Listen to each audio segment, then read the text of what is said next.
Hello guys, welcome to Students Faith. Keep doing, keep learning, keep faith and keep growing. आज की video में हम करने जा रहे हैं functions of accounting, advantages of accounting and limitations of accounting.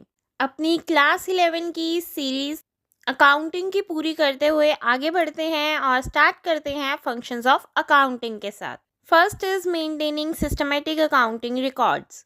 अब फाइनेंशियल ट्रांजैक्शंस जो भी हो रही हैं उनको हमने मेंटेन करना है, रिकॉर्ड करना है इस तरीके से कि हम अपने प्रिंसिपल्स, कॉन्सेप्ट्स जो भी अकाउंट्स के हैं उन सबको प्रॉपरली फॉलो करें, ताकि बाद में कंपैरिजन में कोई प्रॉब्लम ना आए, प्रॉपर इन्फॉर्मेशन जो है वो यूजर्स के पास पहुंच सके और उसके अंदर कोई भी एरर और ओमिशन ना बचे। तो नेक्स्ट पॉइंट हमारे पास आता है preparation of financial statements. Financial statements में हमारे पास आता है trading account, profit and loss account and balance sheet. हम आने वाले आगे चैप्टर्स में देखेंगे किस तरीके से इनको प्रिपेयर करते हैं और इसी के लिए बने रहिएगा हमारी सीरीज में।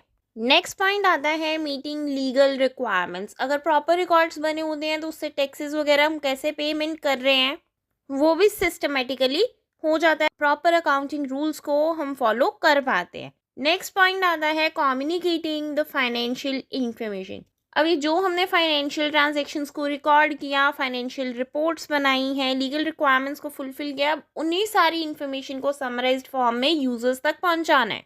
यूजर्स कौन होंगे? किसी भी ऑर्गेनाइजेशन के जितने भी स्टेक होल्डर्स हैं वो सब यूजर्स हैं, चाहे इंटरनली उनका इंटरेस्ट हो या एक्सटर्नली इंटरेस्ट हो। एम्प्लॉयज, मैनेजमेंट, ये इंटरनल आ जाते हैं। एक्सटर्नल में कौन आ जाएंगे?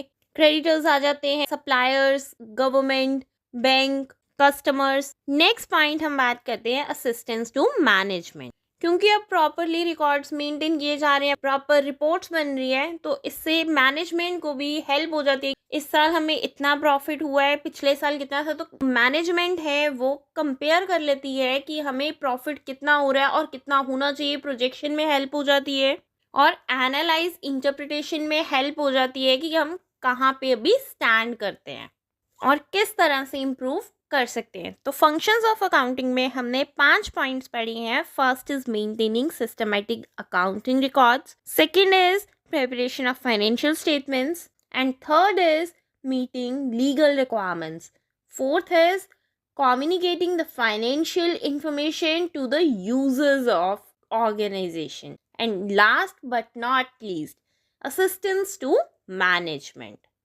गाइस 2 मिनट लीजिए, रिकॉल कीजिए इन सभी पॉइंट्स को और नीचे कमेंट सेक्शन में लिखिए क्लियर, ताकि मुझे भी पता चल सके कि आप मैंने जो कॉन्सेप्ट आपको समझाया है वो आपको अच्छे से क्लियर हो गया है।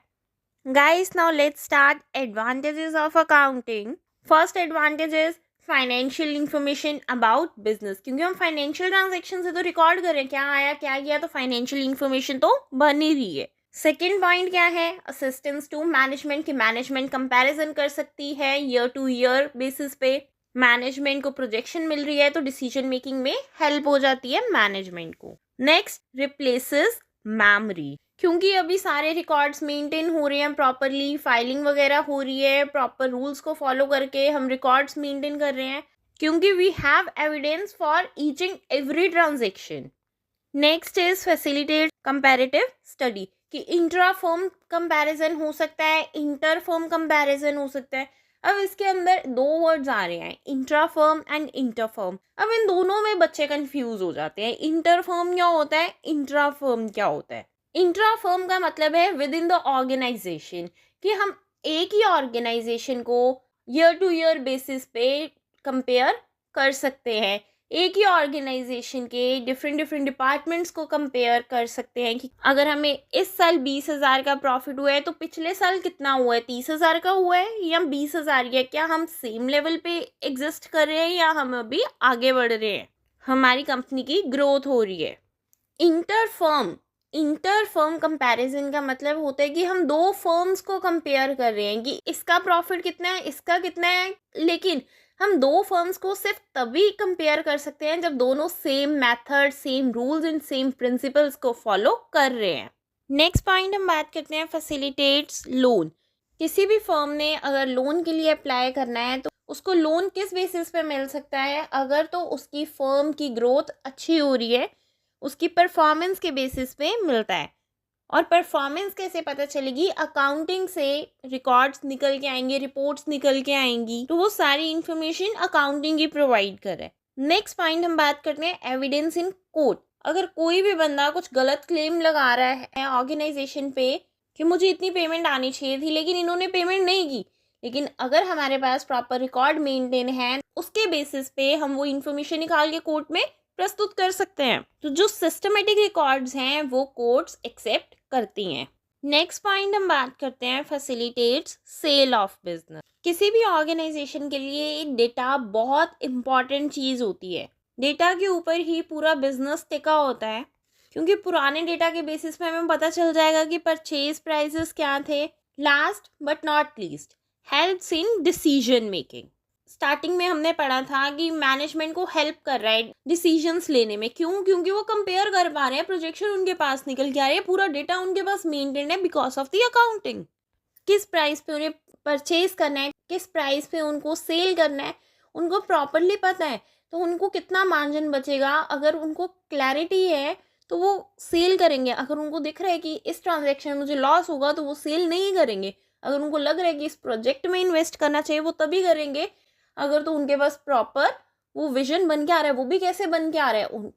क्योंकि जो भी डिसीजंस लिए जाते हैं, हमने बिजनेस स्टडीज में पढ़ा है कि वो सारे ही अजम्पशंस के बेसिस पे होते हैं, और वो अजम्पशंस आती हैं पास्ट परफॉर्मेंस के बेसिस पे, पास्ट रिजल्ट्स के बेसिस पे।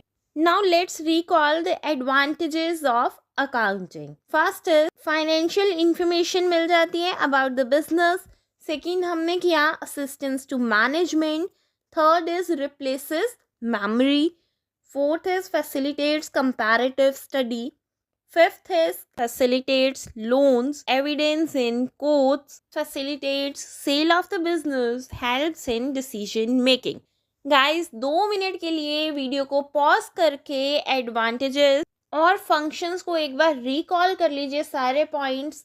अगर कोई भी डाउट है तो एक बार पीछे जाके ज़रूर देखिएगा, क्योंकि जो आप इस वीडियो में सीखने वाले हैं, वीडियो देखने के बाद आपको दोबारा ये चीज़ें देखने की ज़रूरत नहीं पड़नी चाहिए, क्योंकि it's very important and very easy topics. Guys, अब तक के वीडियो में अगर आपको कोई भी डाउट आ रहा है तो आप नीचे कमेंट सेक्शन में कमेंट करके पूछ सकते हैं। अगर आपको ये टॉपिक समझ आ गया जहाँ तक मैंने पढ़ाया है तो नीचे प्लीज़ आप एक बार क्लियर ज़रूर लिख दीजिएगा, ताकि मेरे को भी समझ आ जाए कि मैंने जो पढ़ाया है वो आपको प्रॉपरली समझ आ रहा है। नेक्स्ट हम स्टार्ट करते हैं limitations of accounting. First is accounting is not fully exact. Sometimes क्या होता है कि ट्रांजैक्शंस जो भी हम रिकॉर्ड कर रहे हैं वो सभी रिकॉर्ड की जा रही हैं एविडेंस के बेसिस पे। कोई अगर डॉक्यूमेंट है उसके बेसिस हम जिन भी ट्रांजैक्शंस को रिकॉर्ड कर रहे हैं वो एविडेंस के बेसिस पे कर रहे हैं, चाहे वो सेल की एंट्री है, चाहे परचेज की एंट्री, कैश की एंट्री है। कुछ एंट्रीज ऐसी हैं जिनके लिए हमारे पास कोई एविडेंस नहीं होता, जैसे कि हम प्रोविजन फॉर डाउटफुल डेट्स बनाते हैं, डेप्रिसिएशन चार्ज करते हैं। तो इसीलिए कहा जाता है कि accounting is not fully exact.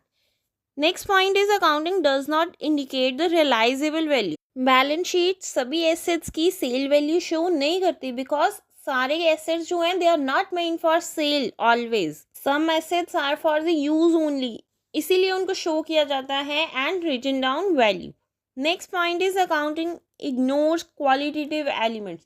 क्योंकि हम अकाउंटिंग में सिर्फ क्वांटिटेटिव वैल्यूज़ को कंसीडर करते हैं, किस प्राइस पे हमने लिया या फिर कितनी क्वांटिटी में हमने परचेज की, कितनी क्वांटिटी में हमने सेल की। तो कुछ फैक्टर्स जो है वो इग्नोर हो जाते हैं। हमारे स्टाफ की क्वालिटी किस तरह की है, इंडस्ट्रियल रिलेशंस किस तरह के है, पब्लिक रिलेशंस किस तरह के है, कस्टमर सेटिस्फेक्शन किस तरह की हो रही है। Next point is accounting ignores the effect of price level changes. Accounting statement में किसी भी एसेट को रिकॉर्ड कर रहे हैं, हिस्टोरिकल कॉस्ट पे किया जाता है, डेप्रिशिएट करते हैं, हिस्टोरिकल कॉस्ट पे किया जाता है, तो मार्केट वैल्यू कहाँ पे है? मार्केट वैल्यू तो कंसीडर नहीं कर रहे हम।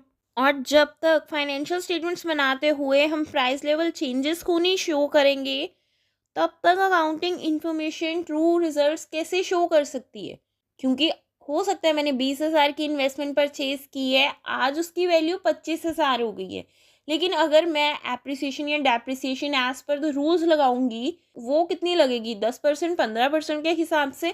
तो 20,000 का 10% करें तो 2,000 का ऐड होता है, तो 22,000 वैल्यू बनती है, लेकिन एक्चुअल में मार्केट वैल्यू उसकी हो चुकी है 25,000। जैसे इन केस ऑफ गोल्ड हम लेके चल सकते हैं, जहाँ पे वैल्यू जो है बहुत ज़्यादा फ्लक्चुएट करती है। तो हम इन चीज़ों को हम एस्टिमेट नहीं कर रहे हैं, इन चीज़ों को हम इग्नोर कर रहे हैं अकाउंटिंग में।